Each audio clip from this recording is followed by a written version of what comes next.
Hi குட்டீஸ். ஆச்சு ஒரு குட்டி கதை சொல்ல போகிறேன். அந்த நாட்டில் ஒரு ஜென் குரு இருந்தார். ரொம்ப வயசானவர். அவருக்கு ரொம்ப வயசாயிடுச்சு.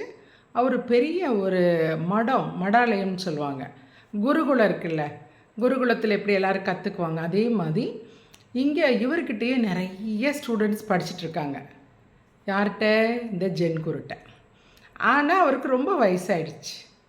அதனால் என்ன நினைக்கிறாருன்னா, ஓகே நம்ம இறந்து போயிட்டோம்னா, மனுஷனாக செத்து போவாங்கள்ல, இறந்து போயிட்டோம்னா இந்த மடத்தை யார் பார்த்துக்கிறது, யார்கிட்ட இந்த மடத்தை கொடுக்கறது அப்படின்னு அவருக்கு ஒரு குழப்பம் வந்துருச்சு. அதனால் என்ன பண்ணுறாருன்னா, அங்கே இருக்க ஸ்டூடெண்ட்ஸ்லேயே பெஸ்ட்டு ஸ்டூடெண்ட்ஸ் ஒரு 3 பேரை செலக்ட் பண்ணுறாரு. 3 பேரை கூப்பிட்றாரு. அந்த 3 பேருமே அமைதியாக ரொம்ப பணிவாக அவர்கிட்ட நிற்கிறாங்க.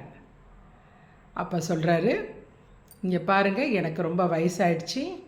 எனக்கு அப்புறம் இந்த மடத்தை நிர்வாகம் பண்ணணும், நல்ல முறையில் நிர்வாகம் பண்ணி கொண்டு போகணும்.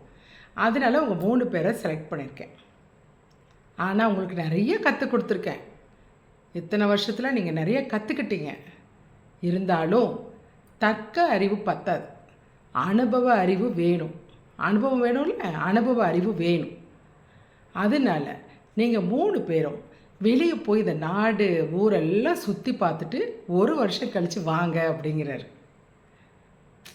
ஏன்னா நம்ம கிளாஸில் நடத்துகிறாங்கல்ல, இப்போ ஸ்கூலுக்கு போகிறீங்க, கிளாஸில் நடத்துகிற சப்ஜெக்ட் நடத்துகிறாங்க, அதில் எக்ஸாம் வைக்கிறாங்க, அதில் பாஸ் பண்ணுறோம், அதில் மார்க் வாங்குகிறோம், அது ஒரு பக்கம். ஆனால் வெளி உலக அறிவு வேணும்ல, அனுபவ அறிவுன்னு சொல்லுவாங்க. அது யார்கிட்ட எப்படி பழகிறது, எப்படி பேசுகிறது, அந்த அனுபவ அறிவு வேணும் கண்டிப்பாக. அதனால் 3 பேர்கிட்டையும் சொல்கிறார், ஒன்று நீங்கள் வெளியே போய் உங்களோட மெய்ஞானம், இறை உணர்வு இதெல்லாம் போய் தெரிஞ்சுக்கிட்டு வாங்க அப்படின்னு சொல்லி அனுப்புகிறார். அவங்க 3 பேர் மறுநாள் ரெடி ஆகிட்டாங்க. எல்லாம் ஒரே இடத்துக்கு வர்றாங்க.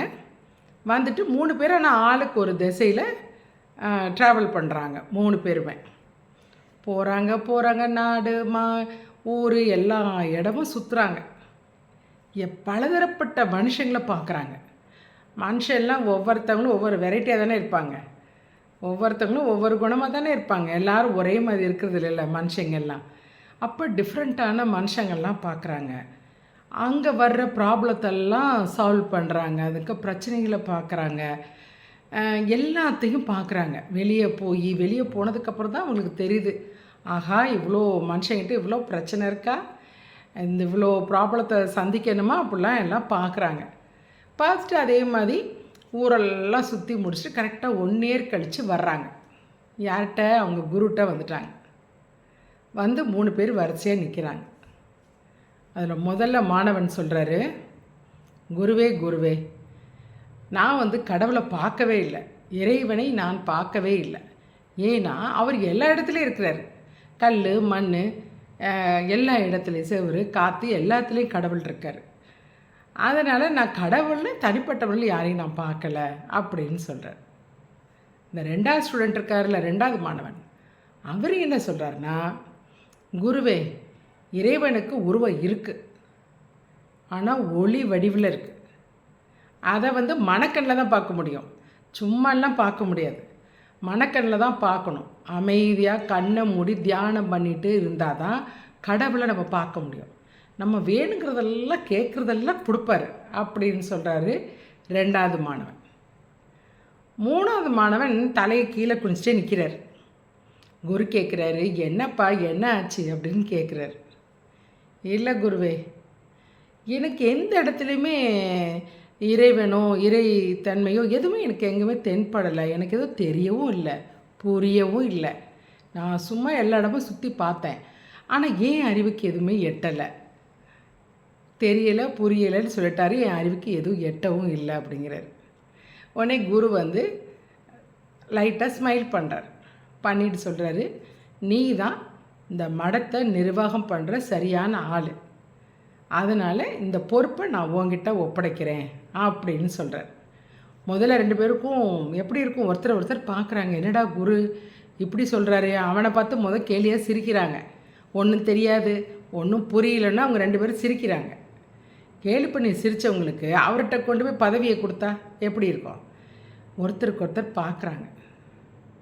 உடனே குரு சொல்கிறாரு, எவ்வளவோ தத்துவங்கள் ஞானம் என்ன இருந்தாலுமே ஒரு மனுஷனுக்கு தெரியாததை தெரியாதுன்னு சொல்கிறதுக்கு ஒரு தைரியம் வேணும். தெரியாதுன்னு சொல்லணும். எல்லாம் தெரிஞ்ச மாதிரி ஆக்ட் பண்ணக்கூடாது. அதுவுமே ஜென் தத்துவத்தில் ஒரு தத்துவமாக தெரியாததை தெரியாதுன்னு சொல்லுங்க அப்படின்னு ஒரு தத்துவமே இருக்கான் ஜென் தத்துவத்தில். எல்லாம் தெரிஞ்ச மாதிரி எனக்கு அதை தெரியும் இதை தெரியும்னு சொல்லுவாங்க. ஆனால் பார்த்திங்கன்னா உள்ளே என் மண்டையில் எதுவுமே இருக்காது. ஆனால் வெளியே பார்த்திங்கன்னா தெரிஞ்ச மாதிரி ஆக்ட் பண்ணுவாங்க. ஆனால் ஒரு விஷயம் தெரியலன்னா தெரியலன்னு சொல்கிறதுக்கு தப்பே கிடையாது. நிறையா தெரிஞ்சுக்கலாம்.